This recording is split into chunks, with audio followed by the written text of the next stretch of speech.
Assalamualaikum warahmatullahi wabarakatuh. Perkenalkan, nama saya Salwa Silviana, semester 2A Fakultas Hukum Universitas Surya Kencana Cianjur. Di sini saya akan mereview pertemuan ke-13 Hukum Pidana yang didoseni oleh Profesor Dr. Hajah Heni Nuraini SHMH beserta dosen asistennya yaitu Dr. Muhammad Rendi Aridayandi SHMH. Dalam pertemuan ke-13 ini saya akan menjelaskan bab 6, yaitu ada kesalahan. Pengertian kesalahan yaitu merupakan unsur subjektif dari tindak pidana. Kesalahan adalah keseluruhan syarat yang memberi dasar untuk adanya pencelaan pribadi terhadap perbuatan pelaku tindak pidana. Unsur-unsur kesalahan yaitu mempertanggungjawabkan adanya hubungan batin antara pelaku dengan perbuatan, yaitu yang berupa kesengajaan atau kealpaan. Tidak adanya alasan pemaaf. Pengertian dolus atau kesengajaan diartikan dengan menghendaki dan mengetahui. Jadi dikatakan sengaja apabila pelaku menghendaki apa yang dilakukannya dan mengetahui perbuatan yang akan dilakukannya, yaitu atas dasar pelaku mempunyai kehendak untuk mewujudkan. Corak atau bentuk kesengajaan dengan maksud atau bertujuan untuk mencapai tujuan, yaitu bentuk kesengajaan yang paling sederhana di mana perbuatan pelaku ditujukan untuk menimbulkan perbuatan yang dilarang dan pelaku menghendaki perbuatan tersebut beserta akibatnya. Kesengajaan dengan sadar kepastian atau keharusan, dalam hal ini perbuatan menimbulkan dua akibat, yaitu akibat yang memang dituju oleh si pelaku dapat berupa delik sendiri dilakukan sendiri dan berupa penyataan.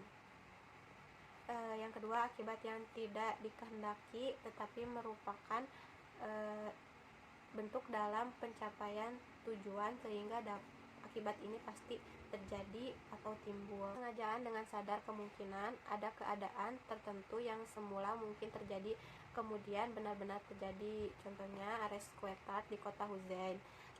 Teori apa boleh buat? Teori ini keadaan batin si pelaku terhadap pembuatnya adalah sebagai akibat itu sebenarnya tidak dikehendaki, bahkan pelaku benci atau takut akan kemungkinan timbulnya akibat tersebut. Akan tetapi meskipun demikian ia menghendakinya, namun apabila keadaan atau akibat itu timbul, apa boleh buat hak itu diterimanya juga. Ini berarti pelaku berani memikul resiko. Sifat kesengajaan berwarna sengaja melakukan perbuatan, berarti sengaja untuk berbuat jahat. Jadi pelaku perlu ada kesadaran dari pelaku terhadap perbuatan yang dilarang. Dengan kata lain, kesengajaan berarti kesadaran dari si pelaku terhadap perbuatan melawan hukum. Atas dasar itu, kesadaran menjadi syarat untuk dapat dipidana berlaku. Kesengajaan tidak berwarna. Untuk dapat dipidana, pelaku cukup hanya dengan menghendaki perbuatannya dan tidak diharuskan mengetahui atau menyadari bahwa perbuatannya dilarang dan diancam dengan pidana. Ajaran inilah yang dianut oleh Undang-Undang Hukum Pidana Indonesia.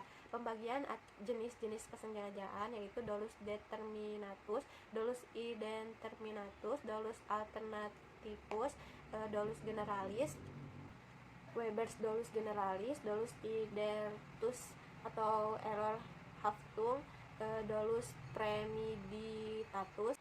Kekeliruan, kesesatan atau salah kira. Kesesatan dapat dibedakan kesesatan peristiwa, kesesatan hukum, kesesatan atau kekeliruan orang, kekeliruan objek, penyimpangan sasaran, delik putatif. Kealpaan atau kulpa merupakan kebalikan dari kesengajaan atau dapat juga disebut kurang hati yang terdiri dari kealpaan disadari dan kealpaan tidak disadari. Unsur-unsur kealpaan, pelaku dapat menduga terjadinya akibat perbuatan.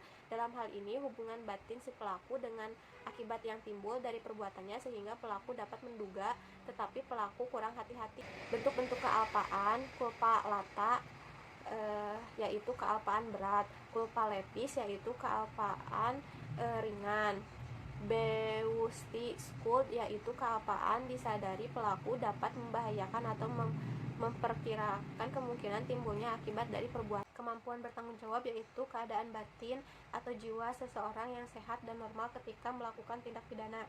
Cara menentukan kemampuan bertanggung jawab yaitu sistem deskriptif menyatakan, sistem normatif menilai. Sistem deskriptif normatif gabungan dari 1 dan 2. KUHP di Indonesia menganut sistem yang ketiga yaitu deskriptif normatif. Keadaan dengan alasan deskriptif artinya keadaan jiwa pelaku digambarkan oleh psikiater.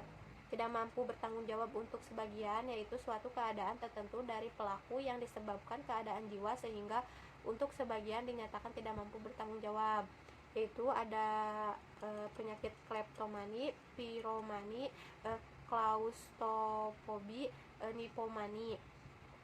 Keadaan mabok di Indonesia adalah bukanlah kebiasaan masyarakat secara umum yang berbeda dengan di Eropa dan di Amerika. Jadi untuk perbuatan mabok harus ada alasan dan latar belakang yang jelas.